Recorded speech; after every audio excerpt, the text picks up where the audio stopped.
Welcome to the Hustle Culture Podcast. My name's Sloan, and let's dive in. What is up, guys? Today is episode 8 of the Hustle Culture Podcast, and I realized right before I started filming this that this likely won't be applicable to right now. However, you can definitely use some of the tips and situations for when we are in a post-COVID world. That being said, today we're going to be talking about interview tips, and I decided that I'm also going to do a second podcast regarding Zoom etiquette, because that's obviously something all of us have had to learn. I have a love-hate relationship with Zoom. I feel like there's always issues. I actually have two Zoom interviews today. And it's always very interesting to see people's different etiquette via Zoom. I think a lot of people think it's a lot more casual because you're in your own house. However, there's definitely some things you definitely should not do, even on Zoom. So let's jump right in. So most of my interviews, we don't have an office. We work completely remote. So a lot of the interviews I do that are in person are typically at coffee shops, kind of keep it low key coffee shops, or I do have an office space, just not an actual office. So Starbucks are pretty much the go-to. So my number one tip is you want to arrive early, however, not too early. It can be slightly awkward if I'm still doing another interview and you show up 20 minutes early and just sit awkwardly watching and listening on the other person's interview. So make sure you're early, but not too early. I would say probably 5 minutes is okay. However, definitely never late. Always make sure your phone's out of sight. I've had people answer text messages in the middle of an interview. Obviously, I understand that if it's an emergency with your children or your spouse, go ahead, answer it. However, I can definitely tell when it's not an emergency. I've had people Snapchat in front of me. It's the weirdest thing. Like if I'm talking and they don't think I'm still looking at them, I can tell what you're doing. Please do not order drinks if we meet up at a Starbucks. It kind of just gets awkward if I have to sit and wait for you to pick up your drink and everything. Just don't. Always make sure you dress appropriately. It obviously depends on the kind of job field you're in. Clearly, if you're applying to work as a dental hygienist, it's going to be much different than applying to work as a police officer. So rule of thumb is to always dress for the job you want. Use that with a grain of salt. I always like jeans with a nice t-shirt, nice blouse. Definitely not like tank tops, leggings, yoga pants, stuff like that. Just make sure you dress appropriately. One thing that just kills me is I love everyone I interview 9 times out of 10. However, the small talk and like random off chitter chatter kind of just gets to me. I like to get the interviews in and done with. Typically, I honestly know if I'm going to hire someone. I don't really interview anyone if I'm not already wanting to hire them too much. The interview is kind of just for me to get to know you a little bit better, put a name to the face. However, keep the small chat to a minimum. I'm not your friend. I'm your boss. I don't need to know about all of your information. I've learned too much about so many people. And if you do decide to chitter chatter a little bit, keep it to safe topics. Don't talk about politics. That can become very awkward, especially with your boss. You don't want to get into religion, politics, divorces, weddings, finances, anything like that. Light makeup. I've had people show up. Obviously, I love makeup. I love it. However, I think it has a place, and definitely don't wear bright blue eyeshadow unless you're applying for a makeup artist position. I always like when people stand up and shake my hands. If I arrive after them, I always stand up and shake the person's hand. I always make a point to stand up and shake someone's hand. I feel like that's kind of a lost art nowadays. People, obviously during COVID, we're not doing that. But pre or post-COVID, definitely remember to shake people's hands. One thing that's always very interesting to me is people don't follow up to ask the status of their interview if I would like to move forward or anything. They kind of just leave it in my hands.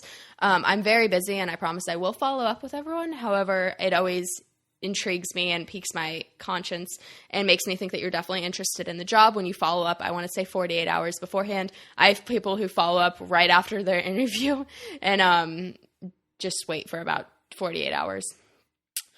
I do myself confirm, and a lot of other hiring people confirm the interviews just because no shows happen. Unfortunately, it's going to happen. It's the most annoying thing. I hate when people waste my time. I do my best to never waste anyone else's time. Time is money, especially when you're a business owner. So I do confirm 48 hours beforehand to ensure that you'll be there. Please do the same if someone forgets. If the person you're wanting to work for is not as conscientious, always confirm your job interviews 24 hours beforehand to make sure nothing happened. I have very bad allergies, and I've had people walk into the interview wearing very, very strong perfume, and the only thing I can think of is how much I want to sneeze and sniffle. So make sure you wear light perfume. Kind of goes with the whole ambiance of your appearance. One of my favorite questions, and it's always a very interesting one that I ask, it's one of the first questions I ask, is have you looked at our company? Have you looked at our Facebook page, our website, our Instagram, our social media, just to kind of see who we are and what we believe in?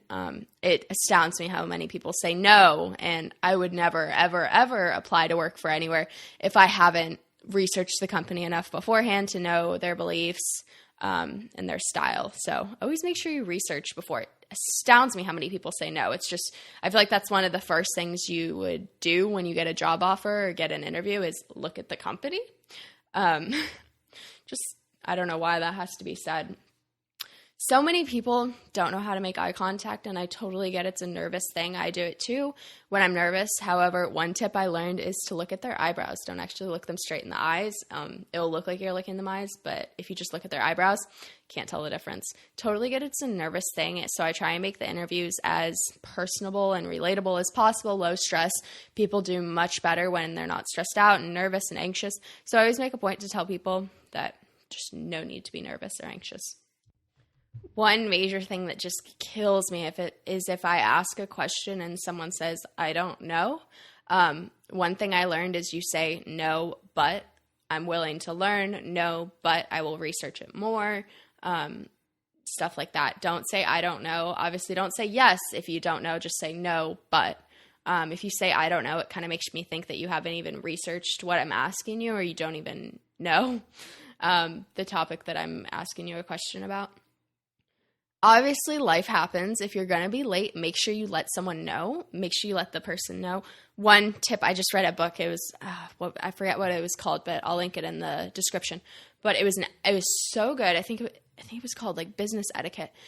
If you're going to be 5 minutes late, you tell the person you're going to be 10 minutes late. Obviously, you're going to be late every once in a while. So when it does happen, make sure you let the person know how far in advance you'll be late and then double it. And please let me know you'll be late before your time. Like if you're supposed to have an interview at 10, don't let me know at 10:05 that you'll be late. Because 9 times out of 10, I'm booked back to back to back. So if I have a 10 o'clock interview, I likely have a 10:30 interview, and interviews can typically take about 30 minutes, depending on if it goes good or bad. Obviously, if it ends really quickly, it probably didn't go too hot. So if you're 10 minutes late, that's going to crunch down your interview time, and you likely won't have the best shot to kind of show me all you got. Or won't even be able to host your interview at all because I'll have to do another person's interview and I may be booked up for the rest of the day and won't be able to fit you in. So please let me know ahead of time if you will be late. Just common courtesy. I don't really feel like that should be said. However, I think it's a lost art to be courteous to people, unfortunately. And always ask the person who will be interviewing you if there's anything you need to bring beforehand. I personally I've already reviewed a resume. I don't need a copy of it. However, some people do like to review your resume during the interview to see if you have any questions and bring any relevant certifications or documents that you may need to show the person. And in all honesty, really just be yourself. I don't want you to try and change who you are just for the interview because I'm going to hire you and then you're going to be someone completely different and have a completely different work ethic. So definitely just be yourself. Not every job is for every person. I don't think you should try and fit yourself to fit with a company that you don't truly mesh with. I've accepted not every person's for my company and I'm not for every person. Totally okay. You don't have to accept every job offer you get. And just because I approach you with a job, you definitely don't have to accept it if you've had second thoughts. And please always ask all your questions at the end. I'm always like, do you have any questions for me? Do you want me to clarify anything?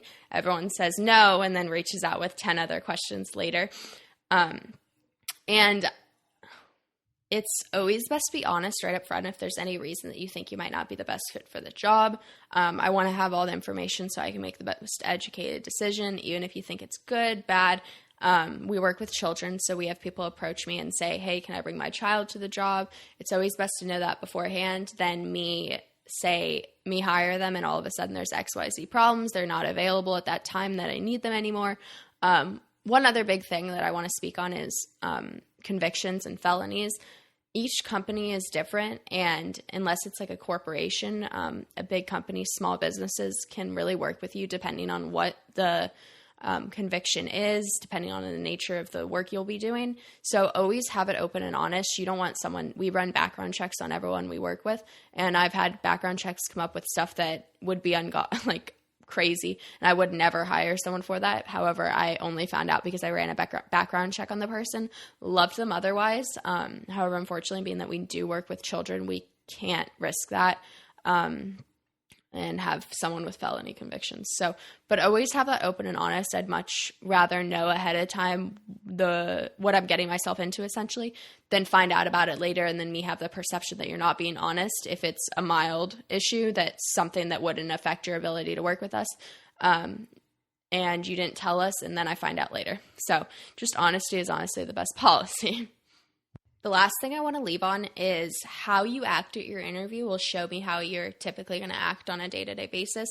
So if you're unprofessional, you're using like slang terms, not talking in coherent sentences, I suppose, just talking to me like I'm your friend, not your potential new boss, that's going to show me your level of professionalism that you're going to display with clients and with me, and how easy or hard you're going to be able to deal with. So obviously keep that in mind. This is your first impression. Okay, so technically this isn't your first impression because likely I've already scouted out your social media, moved forward, seen your resume and everything, so I already have kind of a picture in my mind. And then if you completely diminish this and everything, then it's not going to be the best shot for you. So always remember that this is your first real impression to make on me and to give it your best shot. Thank you so much for listening to the Hustle Culture Podcast. If you enjoyed listening, please hop onto Apple Podcasts and leave us a review. If you did not enjoy for whatever reason, let us know what you'd like to see differently. If you'd like to help us grow, follow us on Instagram at Hustle Culture Podcast or on my personal Instagram at SLOANEKORDISH. I'm so excited to grow with you. See you next Monday. Bye.